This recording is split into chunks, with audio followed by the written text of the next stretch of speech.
So if you watch the last part of the countdown, and you can put 2 and 2 together and not make 17 or something, you will be able to see where this is going.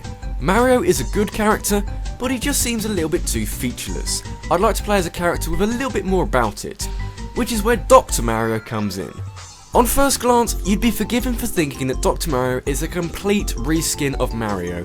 They do look kind of identical, except for Dr. Mario's very snazzy looking medical outfit. You know how it works: potato, potato, tomato, tomato, Mario and Dr. Mario. I am Dr. Mario. Shut it! The point I'm trying to get across, and I haven't really explained at all yet because I'm bad, is that Dr. Mario is completely different to Mario, and you can actually tell this when playing as the good Doctor.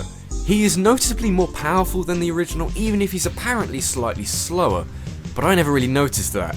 I think that's what I like about Dr. Mario. He has drawbacks that don't make the positives completely redundant, so you can use him to ruin people's days with consummate ease. Mario was always going to be the user-friendly character, but Dr. Mario gives the formula a little side grade to make fighting as him a lot more interesting.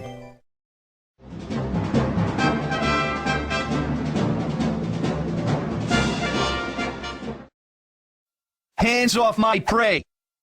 On the subject of clones, there is one series that has added a new character with each Smash Bros game, and each new character has been a similar clone of the last. You may be able to work out that the series I'm talking about is indeed Star Fox. Now, I have no issue with clones. There aren't really any characters in the series that are direct clones of one another, and they often have slight differences that differentiate how each character plays. The Star Fox trio is a classic case, with the standard character of the bunch, Falco, being my least favourite. I suppose when a character is ranked 23rd out of 40, you can't really use the word least favourite, but hey, that's the case. Falco is the middle character, being the second fastest, second strongest, but the one with the most swag. Trust me when I say that's very important. Unfortunately, Falco kind of suffers from the Mario syndrome. That's a nice name. While there's technically nothing wrong with him really, I just don't get enough joy out of using him. I play as Falco and just notice, oh, he isn't as fast as Fox, and oh wait, he isn't quite as strong as Wolf. And it bugs me. I mean, if you look at him, he's not really all that slow or that weak, but it's something I notice from time to time. So in summary, before you all attack me, nothing wrong with him at all, just not quite for me.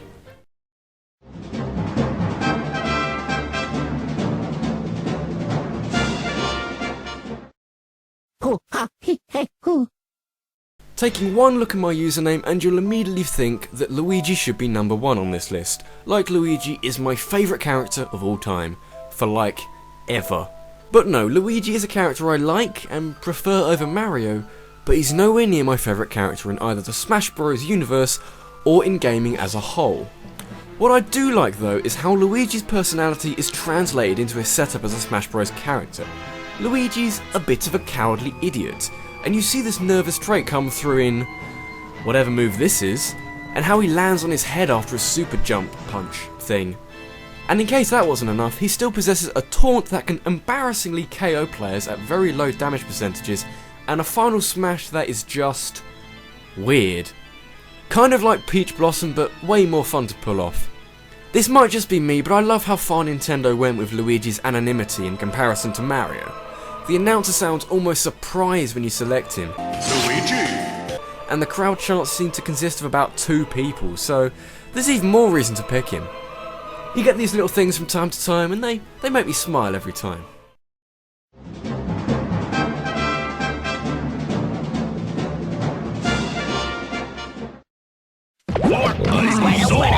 So you're choosing characters for the new Super Smash Bros. Brawl. You've got Pikachu, you've got Jigglypuff, you've even got rid of Pichu because frankly, Pichu's friggin' terrible.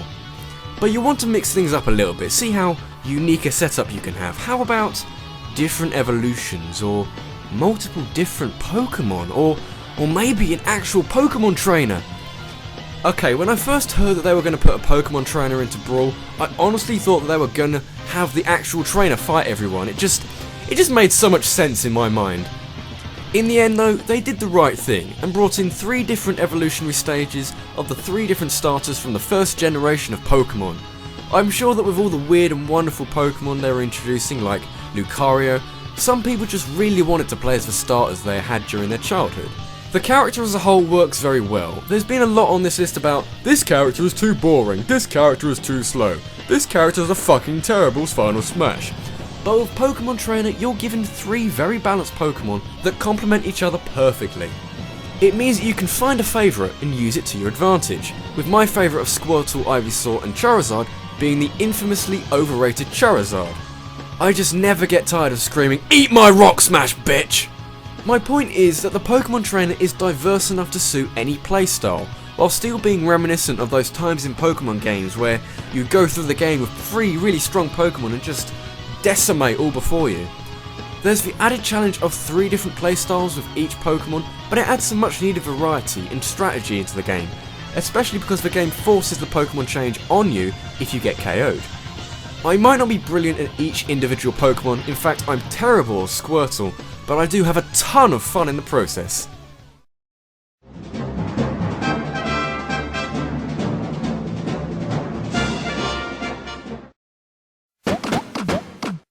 I like to think that if I was watching this video 2 or 3 years ago, then I would have immediately complained at Olimar being this high, because Olimar was at that stage easily my least favourite character in Brawl. He was weak, so easy to KO, and basically a massive waste of time.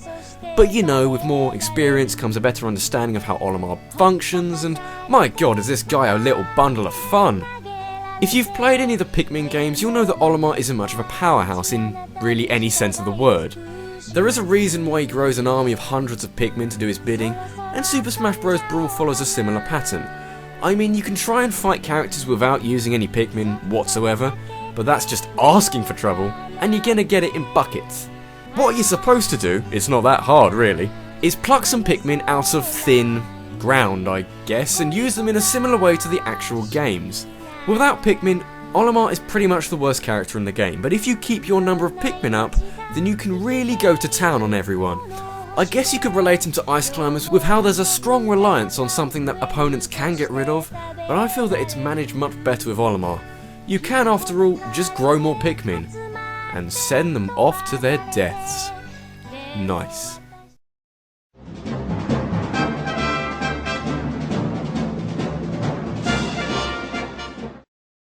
What's the matter, scared?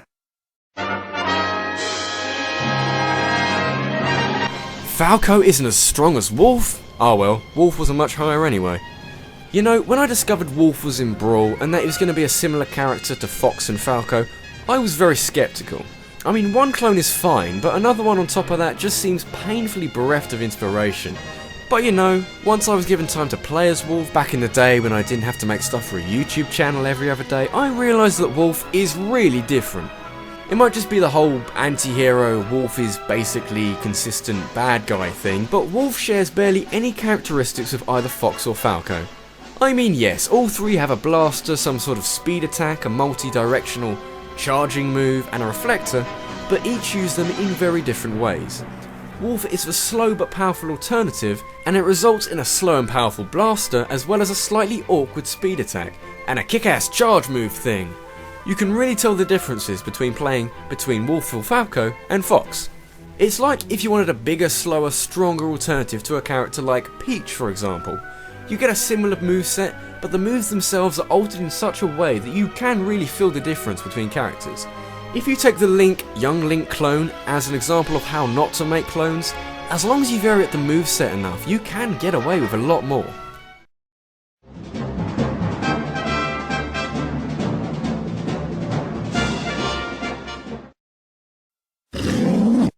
Why do I like Donkey Kong? He's a monkey, and he wears a tie. That's really important because he's above Mario and Luigi, and of course plumbers don't wear ties, so it's an important aspect of his character. But in all seriousness, you may be a little surprised to see a character like Donkey Kong this high. Most of the heavy, hard-hitting characters have already been disposed of in earlier parts, but with the likes of Ganondorf and Bowser, I struggle to find redeeming features other than their immense strength. With Donkey Kong though, there are a number of positives. Let's start with the obvious, his power. He's not the most powerful character in the series, but he certainly, quite literally, packs a punch, and his surprisingly fast attack speed means that you can very easily finish off most characters. He lacks those damage inducing combos, but really, he doesn't need them. His down B is hilariously cheap, and can be used on CPUs to rack up some serious damage. But in addition to his strength, DK supposes surprisingly good mobility. His jumping is floaty without being annoying like Yoshi's, and he still has an up B third jump that can be easily used for vertical and more specifically horizontal recovery. And when you combine that with the fact that he's a heavy character who's rarely ever going to be launched at low damage percentages, his survivability is impressive. I'll be honest though, my favourite bit about DK is his final smash. Too many characters are just point and click adventures when you use their final smash. There are a few where you're given control of your character, and the effectiveness of the final smash is all down to your own ability, but these are few and far between. Donkey Kong's final smash though requires you to press A to the beat of the song playing in the background. Failure to do so will result in a pitiful final smash, but with good timing you can do some serious damage to all players on the screen. A final smash that isn't brainless, and I like that a lot.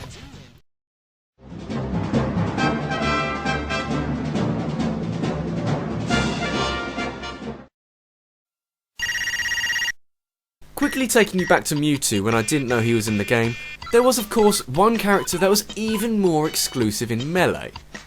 Mr. Game & Watch required you to finish Target Test, Classic Mode or Adventure Mode on any difficulty with all characters, or, if you were feeling either ambitious or really dense, 1000 versus mode matches. I don't even think I've played 1000 versus matches to this date. Jeez. Once I had unlocked him, there was a genuine interlude where I stopped and wondered, what the fuck is a Mr. Game & Watch? I'm not quite sure how invested Nintendo were into putting him into Super Smash Bros. Melee, considering he was the final unlockable character in the game, but I'm really glad they did, because it opened up the vault to all the classic gaming on the Game & Watch, including some brilliant stages. As a character, Mr. Game & Watch is a bag of unpredictability and enjoyment. You are very unlikely to get bored playing as him. The best example I can give is his side B move, Judge, where you will never tire of getting a 9 and just that, with this thing right here. Yeah, I know I've ragged on luck-based things before, but I'll say that this is an exception, especially because you've still got to aim your attack. His moves are awash with references to little games from his system, and it means that his arsenal is insanely large. And hey, he's even got a frying pan. I can't find any faults with a guy who goes into battle with a frickin' frying pan.